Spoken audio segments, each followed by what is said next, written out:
تو دور حاضر میں پوری دنیا کے اندر خاص طور پر ان بچیوں کے لیے جو ابھی جوانی کی دہلیز پر قدم رکھی ہیں یا کچھ سال جوانی کے انہوں نے گزارے ہیں، ان کی رہنمائی کا کوئی ایسا پلیٹ فارم، کوئی ایسا دستور، کوئی ایسا پروگرام دور تک کہیں دکھائی نہیں دیتا۔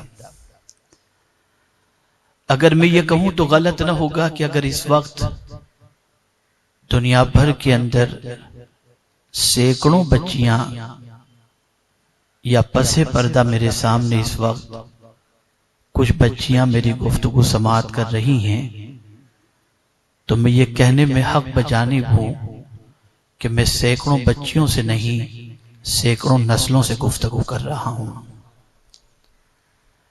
اس لیے کہ یہی بچیاں آگے چل کر ماں کے فریضے کو انجام دیتی ہیں، یہی بچیاں آگے چل کر رہنمائی کے فرائض انجام دیتی ہیں۔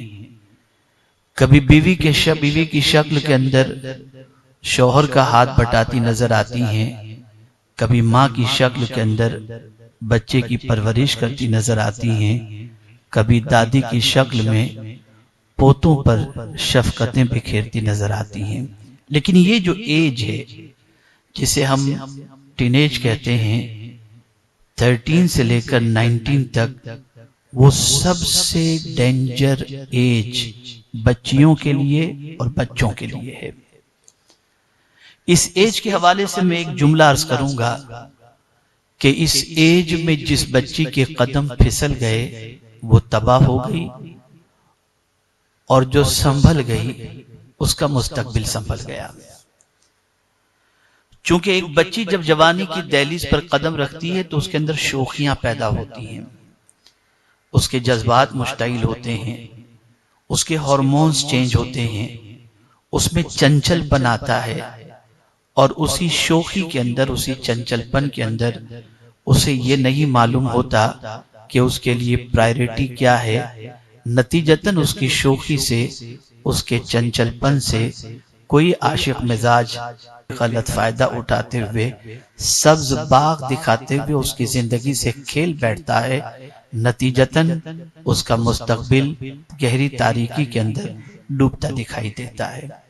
تو آج میں جو سمجھانا چاہتا ہوں، تو میرا مین ٹارگیٹ اور میری مین گفتگو خاص طور پر ان بچیوں کے لیے ہے جن کی عمر 13 سے لے کر 19 تک کی ہے، اور باقی بچیوں کے لیے بھی جنرل یہ باتیں مفید اور کارآمد ثابت ہو سکتی ہیں۔ سب سے پہلے یہ دیکھیں کہ ان بچیوں کی مسٹیک کیا ہے۔ وہ بچیاں اس ایج میں پہنچنے کے بعد رہنمائی سے محروم رہتی ہیں۔ بہت ساری مائیں اگر تربیت یافتہ ہیں، تعلیم یافتہ ہیں، تو کسی حد تک کچھ باتیں plus minus positive negative in کو سمجھا دیں گی، ورنہ میکزیمم بچیاں اپنے آپ سے بڑی ہوتی ہیں اور اپنے سارے پرابلمز کو وہ شیئر کرتی ہیں اپنی سہیلیوں کے ساتھ، جن کی عمر بھی ان سے زیادہ نہیں ہوتی، انہی جتنی عمر ہوتی ہے جو غیر تربیت یافتہ ہوتی ہیں۔ نتیجتاً جو کچھ وہ بتا دیتی ہیں وہ سن لیتی ہیں، جو عمل کرنا ہوتا ہے کرتی ہیں، جو نہیں عمل کرنا ہوتا نہیں کرتی۔ میجر مسٹیک ان بچیوں کی کیا ہے؟ تو میں آپ کو بتاؤں کہ سب سے میجر مسٹیک ان بچیوں کی یہ ہے کہ وہ بچیاں یہ نہیں جانتی کہ ان کے لیے پرائیورٹی کیا ہے۔ بالغ ہونے کے بعد، سن بلوغ کو پہنچنے کے بعد، ان بچیوں کی سوچ، ان بچیوں کا دماغ، ان بچیوں کی مینٹلیٹی یہ بالکل بدل جاتی ہے، اور ایک سوچ ذہن کے اندر ابھرتی نظر آتی ہے، اور وہ سوچ یہ ہوتی ہے کہ کس طریقے کی زندگی گزاری جائے جس سے پیار کرنے والا ایک شوہر ہمیں میسر ہو سکے۔ نہ ماں یہ تعلیم دیتی ہے کہ بیٹا تمہارے لیے پرائیورٹی کیا ہے، باپ کے پاس اتنا وقت نہیں ہوتا، ٹیچر کا یہ سبجیکٹ نہیں ہوتا، معاشرے کے ذمہ داروں کے پاس اتنی فرصت نہیں ہوتی کہ ان پرابلمز کو سمجھنے کی وہ کوشش کریں اور ان بچیوں کی رہنمائی کے اصول ان کے سامنے پیش کریں۔ اس لیے کہ یہ بات اچھی طریقے سے یاد رکھیں کہ اسلام میں پرائرٹی کے حوالے سے بہت کچھ بتایا گیا۔ پرائرٹی ایک سبجیکٹ ہے، ایک آرٹ ہے، ایک سبجیکٹ ہے، اس کے پیچھے محنت کرنی چاہیے اور انسان کو زندگی میں سمجھنا چاہیے کہ ہماری زندگی میں پرائرٹی کس چیز کی ہے۔ جب تک کہ آپ پرائرٹی کے بارے میں نہیں جانیں گے اس وقت تک آپ کی زندگی ایسی ہی چلتی رہے گی جس کی کوئی منزل نہیں ہے، اور کاروان سفر جاری و ساری رہے گا، جہاں موقع مل گیا اتر گئے اور اسی کو منزل سمجھ بیٹھے۔ آپ کو پرائرٹی کے بارے میں سمجھنا ہوگا۔ اسلام نے پرائرٹی کا سبق دیا ہے، بہت اچھی طریقے سے دیا ہے۔ نماز کا وقت ہے تو پرائرٹی نماز کو دو، اسی طریقے سے رمضان کا موقع ہے، پرائرٹی روزے کو دو، اسی طریقے سے ماں اور باپ اور بیوی ان لوگوں کے درمیان کا معاملہ ہے تو پرائرٹی پیرنٹس کو دو۔ یہ ساری چیزیں اسلام کے اندر عطا کی گئی ہیں۔ لائف کے حوالے سے بھی دیکھیں تو اس میں آپ کو قانون اسلام کے ملتے ہوئے دکھائی دیں گے۔ تو پرائرٹی انسان کی زندگی کے اندر ایک سبجیکٹ ہے جس کو سمجھنا آج کے دور کی ہر بچی کے لیے ضروری ہے۔ میکزیمم بچیوں کی سوچ یہ ہوتی ہے کہ ہمارے لیے پرائرٹی اونلی میرج اور اس کے علاوہ کچھ نہیں، اور اس کے بعد وہ تھپیڑے کھاتی رہتی ہیں، اور ایک کویشچن ان کے ذہن کے اندر ابھرتا ہے، اور وہ کویشچن یہ ہے کہ ہم کیسی رہیں جس کی وجہ سے ہمارا اچھا رشتہ آئے اور ہماری شادی ہو جائے۔ کوئی سوچتی ہے میں برقع پہنوں گی تو میرا اچھا رشتہ آئے گا، کوئی سوچتی ہے میں عالمہ بنوں گی میرا اچھا رشتہ آئے گا، کوئی سوچتی ہے میں ڈاکٹر بنوں گی میرا اچھا رشتہ آئے گا، کوئی سوچتی ہے میں ہیروئن کی طرح زندگی گزاروں میرا اچھا رشتہ آئے گا، کوئی سوچتی ہے میں ماڈرن لائف اختیار کروں اچھا رشتہ آئے گا، کوئی سوچتی ہے میں بال کٹاؤں، ایبرو بناؤں، جینز پہنوں، ٹی شرٹ پہنوں اچھا رشتہ آئے گا۔ ان کے نزدیک یہ ایک پرائرٹی والی پوزیشن ہے، اور اسی پرائرٹی کو سمجھتے ہوئے وہ اپنی زندگی کو گزارتی ہیں۔ نتیجتاً انہیں یہ سمجھ نہیں پڑتی کہ کس راہ پر چلنے کے بعد وہ اپنے مقام اور مرتبے کو پا سکیں گی اور ان کا مقصد پائے تکمیل تک پہنچے گا۔ لیکن اب آئیے ہم آقا کریم صلی اللہ علیہ وسلم کے ارشاد کی روشنی میں سمجھتے ہیں کہ ایک بچی کے لیے اللہ کے رسول صلی اللہ علیہ وسلم نے کیا چیز پرائرٹی کے طور پر رکھی، بچے کے لیے بھی اور بچی کے لیے بھی۔ آقا کریم رؤوف الرحیم علیہ التحیۃ والتسلیم سے صحابہ کرام علیہم الرضوان نے دریافت کیا، یا رسول اللہ صلی اللہ تعالی علیہ وسلم، پیرنٹس کی طرف سے بچوں کے لیے سب سے بڑا گفٹ کون سا ہے؟ تو آقا کریم صلی اللہ علیہ وسلم نے ارشاد فرمایا، ادب، یعنی اچھے اخلاق۔ یہ پیرنٹس کی طرف سے بہت بڑا گفٹ ہے، اور یہ بات اچھی طریقے سے یاد رکھیں کہ ایک لڑکی اگر مہذب نہیں، با اخلاق نہیں، با کردار نہیں تو نسلوں کا سنورنا پاسبل نہیں ہو سکتا۔ اخلاق اتنی طاقتور چیز ہے کہ جس کی بنیاد پر انسان بڑے سے بڑے معرکے کو سر کر سکتا ہے۔ آپ دیکھیں آقا کریم رؤوف الرحیم علیہ التحیۃ والتسلیم اپنی لخت جگر خاتون جنت رضی اللہ تعالی عنہ کو کس چیز سے آراستہ فرمائے تھے؟ میرے آقا صلی اللہ علیہ وسلم چاہتے تو جنت سے روزانہ ان کے لیے لباس آتا، لیکن رحمت عالم صلی اللہ علیہ وسلم نے ایسی ٹریننگ اپنی بچی کی تھی کہ پرائرٹی کو سمجھتے تھے، اخلاق، حیا، عبادت، ذوق بندگی، ذوق اطاعت الہی و اطاعت رسول صلی اللہ علیہ وسلم اتنا کٹ کٹ کے بھر دیا تھا کہ دنیا کی آج ہر عورت یہ چاہتی ہے کہ جنت میں اگر ساتھ نصیب ہو تو خاتون جنت کا نصیب ہو۔ یہاں میں ایک بات آپ کے سامنے عرض کروں گا، خاص طور پر میری بچیوں سے، کہ یہ بات آپ ذہن کے اندر رکھیں۔ ایجوکیشن بہت اچھی چیز ہے، ایجوکیشن کی طرف آگے بڑھنا چاہیے، لیکن ایجوکیشن حاصل کرنے کا مقصد کیا ہو؟ تو یاد رکھیں، پڑھے لکھے اور جاہل میں فرق ان کے کیریکٹر کی وجہ سے، ان کے اخلاق اور ان کی تہذیب کی وجہ سے ہوتا ہے۔ ایک مثال کے ذریعے سمجھاتا ہوں۔ دیہات میں رہنے والی ایک فیملی نے شہر کی ایک بچی سے اپنے بیٹے کا رشتہ طے کیا۔ دیہاتیوں کی زندگی تو آپ جانتے ہیں، کوئی چیز سلیقے سے ان کے گھر میں نہیں رہتی۔ جوتے کہاں پڑے ہوئے ہیں، ٹاویل کہاں پڑا ہوا ہے، کپڑے کہاں پڑے ہوئے ہیں۔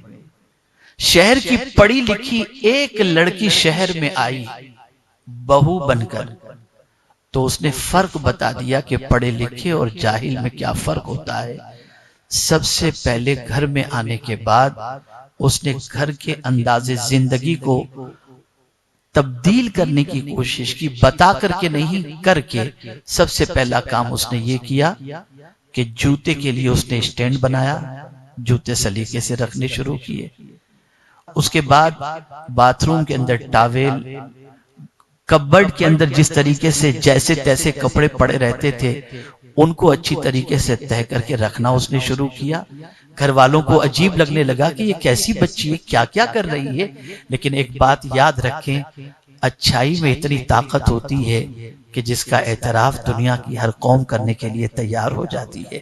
پریکٹیکلی طور پر اس بچی نے گھر میں ایسا ماحول کریٹ کیا کہ تنہا اس ایک بچی نے پورے دیہات کو سلیقہ مند بنا دیا، اور کچھ دنوں کے بعد وہ اس دیہات کی سردار بن گئی، اور کوئی عورت اس کے کسی حکم کو کوئی بھی ٹالنے کے لیے تیار نہیں تھا، بلکہ پوزیشن یہ تھی وہ جو کہتی تھی سب اس کی بات کو تسلیم کرتے تھے۔ تو فرق یہ ہونا چاہیے کہ پڑھے لکھے اور ان پڑھ کے درمیان زندگی گزارنے کا جو سلیقہ ہے اس سلیقے کو سمجھنا چاہیے اور اس سلیقے کو سامنے رکھتے ہوئے زندگی گزارنی چاہیے۔ یاد رکھیں، آج ہمارے گھروں کی سچویشن، ہمارے ماحول کی سچویشن، ہمارے معاشرے کی سچویشن بد سے بدتر ہوتی ہوئی دکھائی دے رہی ہے۔ تو یہ ایک سمپل سی بات میں نے آپ کے سامنے پیش کیا۔ اب آئیے پرابلمز کو میں آپ کے سامنے پیش کرتا ہوا چلوں۔ ہماری بہت ساری بچیاں انفیریٹی کمپلیکس، احساس کمتری کے شکار ہوتی ہیں۔ اس کی پرسنالٹی اچھی، اس کی ڈریسنگ اچھی، اس کے باپ کے پاس دولت زیادہ، اس کی سہیلیاں زیادہ، اس کے پاس ornament زیادہ ہیں، جویلری زیادہ ہے، ہم تو بالکل غریب ہیں، اور اس طریقے سے وہ انفیریٹی کمپلیکس کی شکار ہو کر احساس کمتری میں ڈوب کر اپنی زندگی گزارنا شروع کر دیتی ہے۔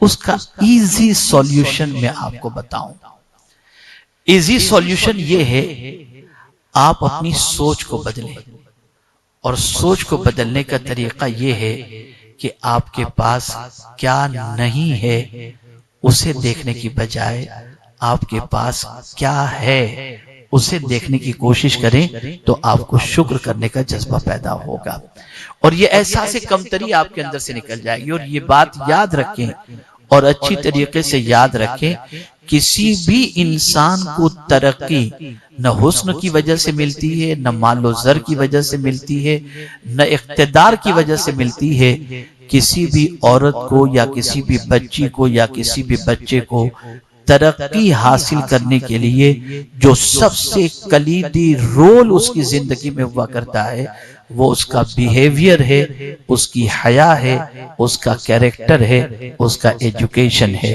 یاد رکھیں، لک کے اعتبار سے دیکھیں تو تاریخ میں ایسی بہت ساری عورتیں ملیں گی جن کا کلر اتنا اچھا نہیں تھا، لیکن صحابیہ ہونے کے بعد کلر کو ایک طرف رکھیے، مصطفیٰ جان رحمت صلی اللہ علیہ وسلم کی اطاعت کی بنیاد پر، کیریکٹر کی بنیاد پر تاریخ میں ان کو بڑی عزت اور بڑا مقام حاصل ہے۔ اللہ اکبر۔ ایک خاتون کا تذکرہ جو کالے رنگ ہی کی تھی، لیکن رسول اعظم صلی اللہ تعالی علیہ وسلم کی بارگاہ میں وہ حاضر ہوتی ہے اور حاضر ہو کر عرض کرتی ہے، یا رسول اللہ صلی اللہ تعالی علیہ وسلم، میں مرگی کے مرض میں گرفتار ہوں، مجھ پر مرگی کے دورے پڑتے ہیں۔ یا رسول اللہ صلی اللہ تعالی علیہ وسلم، میں مرگی کے مرض سے پریشان نہیں، لیکن جب مرگی کے دورے پڑتے ہیں تو میرا بدن کھل جاتا ہے۔ میں چاہتی ہوں کہ دورے پڑھنے ہوں تو پڑھیں، لیکن میرا بدن نہ کھلے، میرا سطر نہ کھلے۔ اللہ کے رسول صلی اللہ علیہ وسلم نے فرمایا، اگر تو صبر کر تو تیرے حق میں بہتر ہے۔ اس نے کہا ضرور میں صبر کروں گی، لیکن حضور میرے لیے دعا فرمائیں کہ پروردگار، مرگی کے مرض کے باوجود میرے بدن سے وہ سطر نہ کھلے۔ آقا کریم رؤوف الرحیم علیہ التحیۃ والتسلیم نے دعا فرمائی، اور اللہ اکبر، اس خاتون کے جانے کے بعد پیغمبر رحمت صلی اللہ علیہ وسلم نے فرمایا، جس کسی کو جنتی عورت کو دیکھنا ہو وہ اس عورت کو دیکھ لے۔ اب آپ اندازہ لگائیں، رنگ کیسا بھی تھا، لیکن کیریکٹر اچھے ہونے کی بنیاد پر تاریخ میں اس خاتون کو جگہ مل گئی، اس خاتون کو مقام مل گیا، اس خاتون کا مرتبہ بلند ہو گیا۔ یاد رکھیں، دنیا کے اندر ہر اس عورت کی عزت ہوتی ہے جس عورت کا کیریکٹر ہوتا ہے۔ عورت کا کیریکٹر اس کا سب سے بڑا سرمایہ اور سب سے بڑی پونجی ہوا کرتی ہے۔ یہاں میں خاص طور پر آپ کے سامنے عرض کروں گا کہ اگر آپ کے پاس دولت نہیں ہے تو کوئی بات نہیں، آپ کے پاس سرمایہ نہیں ہے تو کوئی بات نہیں، آپ اگر غربت کی چکی میں پیسے جا رہے ہیں تب بھی کوئی بات نہیں، آپ کا ایمان اور آپ کا حوصلہ بلند ہونا چاہیے، وہ اس طریقے سے کہ ہزارہا مصائب کے باوجود، ہزارہا تکالیف کے باوجود آپ اللہ عز و جل اور اس کے رسول صلی اللہ علیہ وسلم کی اطاعت کرتے ہوئے، قانون الہی اور قانون رسول صلی اللہ علیہ وسلم کی پاسداری کرتے ہوئے اپنے اخلاق کو بہتر سے بہتر بنانے کی کوشش کریں۔ انشاءاللہ العظیم اس اخلاق کی بنیاد پر اللہ رب العزت جل جلالہ عزت و سربلندی عطا فرمائے گا۔ احساس کمتری کے شکار بالکل نہ ہوا کریں، اور خاص طور پر میں احساس کمتری کے حوالے سے بھی کچھ باتیں عرض کر دوں کہ آپ کو اس کے سلسلے میں کرنا کیا ہے۔ تو یاد رکھیں، مولا علی کرم اللہ تعالی وجہہ الکریم ارشاد فرماتے ہیں اور بڑی پیاری بات فرماتے ہیں احساس کمتری کے حوالے سے، جو دنیا کے انسانوں کے پاس سب کچھ دیکھ کر اپنے پاس نہ ہونے کی وجہ سے مصیبت میں گرفتار ہوتی ہیں، مولا علی فرماتے ہیں مصیبت میں گھبرانا اصل مصیبت ہے۔ اور اسی کے ساتھ ساتھ مولا علی کرم اللہ تعالی وجہ الکریم فرماتے ہیں احساس کمتری کا علاج دو چیزوں کے ذریعے کرو، علم کے ذریعے اور اخلاق کے ذریعے۔ علم کے ذریعے اور اخلاق کے ذریعے احساس کمتری کا علاج کرو۔ میں آپ کو دنیا میں بہت سارے ایسے انسان بتا سکتا ہوں جن کے پاس کچھ نہ تھا لیکن انہوں نے مقام بنایا علم کی بنیاد پر اور اخلاق کی بنیاد پر۔ آپ کسی کے مال و زر کو دیکھنے کے بعد، شہرت کو دیکھنے کے بعد، اقتدار کو دیکھنے کے بعد، سرمایہ کو اور گاڑی کو دیکھنے کے بعد اپنے آپ کو محروم نہ سمجھیں، بلکہ آپ علم کے اندر اپنے آپ کو پاورفل بنائیں، کیریکٹر میں اپنے آپ کو پاورفل بنائیں۔ انشاءاللہ العظیم ان دونوں چیزوں کی بنیاد پر آپ اپنا مقام اچھی طریقے سے پانے کی کوشش کر سکیں گے، اور انشاءاللہ العظیم آپ ترقی کی شاہراہ پر گامزن ہو سکیں گے۔ دوسری چیز احساس کمتری کے حوالے سے یہ بھی سمجھیں کہ اس کے پاس جو کچھ ہے وہ اللہ کا دیا ہوا ہے، اور آپ کے پاس بھی جو کچھ ہے وہ اللہ کا دیا ہوا ہے۔ اور ساتھ ہی ساتھ یہ بھی ذہن کے اندر رکھیں مولا علی کرم اللہ تعالی وجہ الکریم نے جس کو اللہ علم عطا فرماتا ہے اس کے حوالے سے فرماتے ہیں ردینا قسمت الجبار فینا لنا العلم وللجہال مال۔ اللہ اکبر فرماتے ہیں میں اپنے رب کی تقسیم سے راضی ہو گیا کہ مولا نے مجھے علم دیا اور جاہلوں کو مال۔ اب آپ دیکھیں بہت ساری بچیاں بہت ساری وجوہات کی بنیاد پر احساس کمتری کے شکار ہوتی ہیں۔ کلر اچھا نہیں ہے تو اس کی وجہ سے احساس کمتری کی شکار ہو گئی، لک اچھا نہیں ہے تو احساس کمتری کی شکار ہو گئی۔ لیکن خدا کی قسم میں پورے چیلنج کے ساتھ کہتا ہوں، رنگ کیسا بھی ہو، لک کیسا بھی ہو، اگر آپ کا عمل اچھا ہے، کیریکٹر اچھا ہے اور آپ کے پاس حیا کی دولت ہے تو آپ کی محبت اللہ لوگوں کے دلوں میں پیدا فرما دے گا، جیسا کہ قرآن مقدس میں رب نے خود فرمایا، ان الذین آمنوا وعملوا الصالحات سیجعل لهم الرحمن ودا۔ یہ میرے کریم کا فرمان ہے، یہ میرے رب کا ارشاد گرامی ہے۔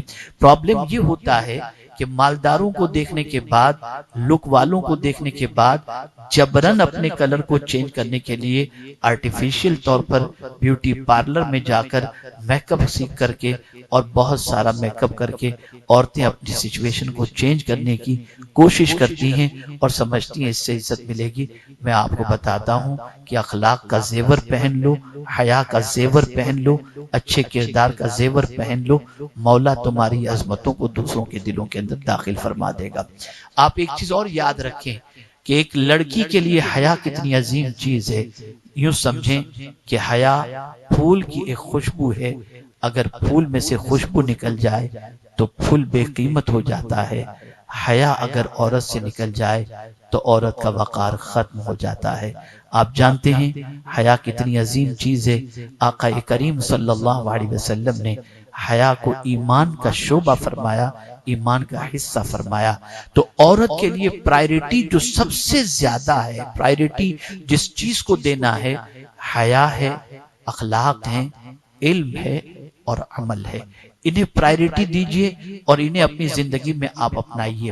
اور جو آپ کی زندگی کی ایج ہے اس میں ایک اور چیز کو آپ کو خیال کرنا ہوگا کہ آپ یاد رکھیں، ایسی صحبت سے پرہیز کریں۔ میرا یہ جملہ میری بہنیں بالکل ذہن کے اندر محفوظ کر لیں، ایسی لڑکیوں کی سنگت یا ایسی فرینڈشپ آپ قطعی طور پر نہ کریں کہ اپنے فرینڈز اور اپنی سہیلیوں کا نام بتانا یا ان کو اپنے ماں باپ کے سامنے پریزنٹ کرنے کے اندر آپ کو ہچکچاہٹ محسوس ہو۔